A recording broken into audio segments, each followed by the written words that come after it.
Good afternoon. Welcome to Inside Indiana Sports Now with Kent Sterling for Thursday, December 17th, 2020. Brought to you by the great people at Today's Dentistry. Dr. Mike O'Neill, the best dentist you're ever going to go to. Tell him I told you to call. Make the call right now. 317-849-2933. We're going to do two things on today's show. First of all, we're going to talk to Malcolm Brogdon of the Indiana Pacers. Pacers wrap up the preseason tomorrow night at Bankers Life Fieldhouse against the 76ers. We'll talk to Malcolm in a second. And we're also going to talk about some legislation that was proposed today by two senators who are trying to attack the correct problem in college sports, but their solution is completely wrong. We'll get to that after we talk to Malcolm Brogdon. First of all, to Malcolm, first thing I want to know, Malcolm, is what are your goals for this season? I think this should definitely be a 50-win team. I think we were going to be a 50-win team last year, but at the bare minimum, 50-win for the regular season. Yeah, and, I think we should be peaking at the end of the year. I don't think we should peak early or mid-season. I think we need to peak towards the end of the regular season. And what do you want to see tomorrow night? Maybe something you didn't see happen in the first two games against the Cavaliers. Just more continuity, more chemistry. As you go on, as we play more together, still we're going to have a few guys out. But as we play more together and we play at home, I hope that we can continue to play with that energy defensively, especially, and keep that, just keep applying pressure. How big an adjustment has it been for you guys to play on both ends of the floor in the way that Nate Bjorkgren wants you to play? It's been an adjustment, but, as a, experienced player, I've been in the league for few years now, and I understand what a winning culture and a winning plan looks like, and that's what Coach has. So I'm all in. I'm all bought in. I love how we play. I love the pressure we apply on defense, the way we're talking, how active we are, and then his ATOs are incredible. His leadership, offensive style is going to be great for us as well. Was there a specific moment with Nate where you thought, okay, this is a guy who deserves my trust, deserves my loyalty. I want to play for this guy? He came down to Atlanta, and I think he interviewed Greg Foster for the position, and we also went to lunch. Once I saw his energy and his creativity and his IQ for the game and his understanding of our team and our personnel and what changes we needed to make to our team and organization, I was all bought in before we even hit the floor. Can you elaborate on what you mean by Nate's creativity? Just the way he thinks about the game, it's different. Coming from Toronto, everybody comes from the pop tree, from Popovich, all the sort of descendants. You have Utah Jazz's coach, you have the Milwaukee Bucks coach, you have former Philadelphia 76ers coach. You have all those guys, and he comes from Toronto. He comes from under Nick Nurse, and it's a totally different way of thinking, and I love it. Fresh, it's refreshing. What has Nate done to build your trust, and then what are you doing on your end to build trust in Nate for you? I'm in his office every day. We're talking every day. We're building a relationship on and off the floor. There's trust being built between me and Coach. So, right now, it's a process of feeling him out, of trying to understand and learn what he wants to see on the floor, what he wants from this group, what he wants from me. But as we get into the season, he's going to push that on me. He's going to want me to go out and just play and sort of put his plan into action for the team and talk to these guys and lead them. That's Malcolm Brogdon of the Pacers. They're going to take on the 76ers tomorrow night, 6 o'clock on Fox Sports Indiana. We hope that we're able to hear Chris Denary and Quinn Buckner bring us the game. I switched from Hulu Live TV to AT&T TV because Hulu Live TV no longer gave clearance to Fox Sports Indiana, and I want to watch Pacers. So I switched. And then I tried to watch the other night, and I couldn't watch the other night because they had Fox Sports Midwest on. I don't like that. And I'm gonna get hot if I don't have Pacers basketball on my TV tomorrow night at 6 o'clock. I am gonna get hot, and I'm gonna call the AT&T people, and I'm going to demand that there be a fix presented immediately, or I'm gonna switch to something else.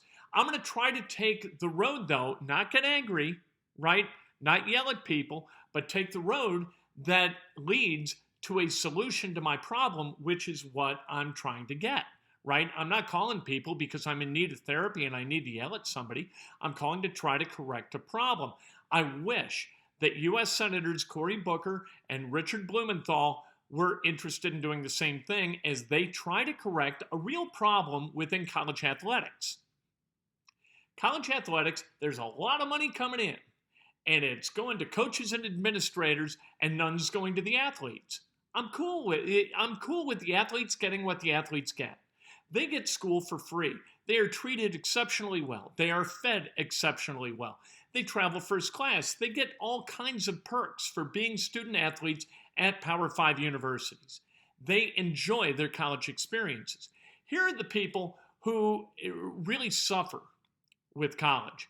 The people who have no money but are taking on student loans in order to be able to pay for their education. Those are the people who are preyed upon by colleges, not the student athletes. So the problem is, right, coaches and administrators are siphoning off way too much money that comes from media rights deals to the NCAA and to the conferences and then filters down to the universities. There is a lot of money in college athletics. Don't let anybody tell you different. Lots and lots of money pour into these universities.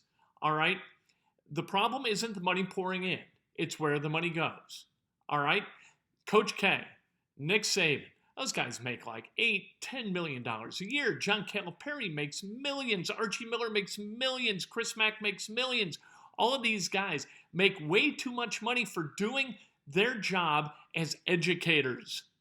They should be paid like professors, not like millionaire teachers, not like the figureheads of universities because they know how to recruit and they know how to teach a game of basketball.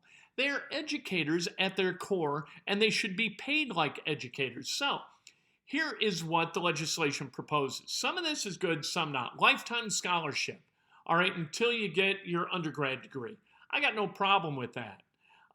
Extended medical benefits for kids. Their athletic injuries for the 5 years after they play, those are taken care of by the university. I got no problem with that. Then you get to the revenue sharing deal. That's no good. Revenue sharing from the colleges to the kids who are playing the sports. I'm not going to call them amateurs. There's no point in calling them amateurs, but they're not professionals either. They are college students playing sports. And if they get it twisted and think that they're athletes who are also going to class once in a while, that's a problem. That problem needs to be solved too. No doubt about that. That's a problem.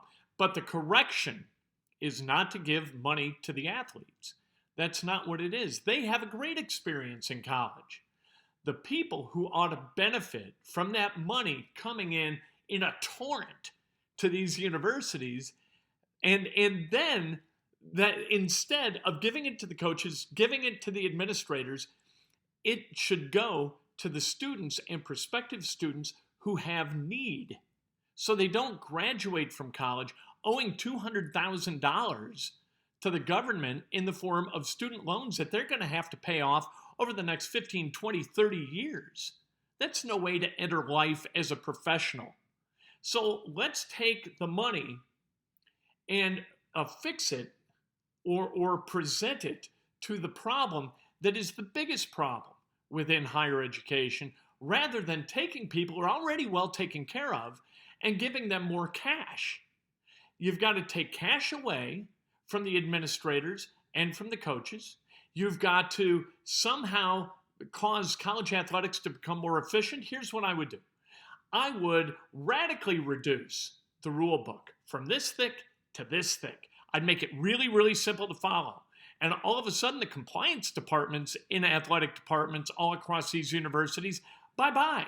You don't need to be a lawyer to understand a rule book if the rules are well crafted. You can be a coach and still understand the rules. You don't need a compliance department, for God's sake, and a compliance director and lieutenants to the compliance director. You don't need all that. So make it more efficient. Strip the wealth that is granted to the administrators and the coaches.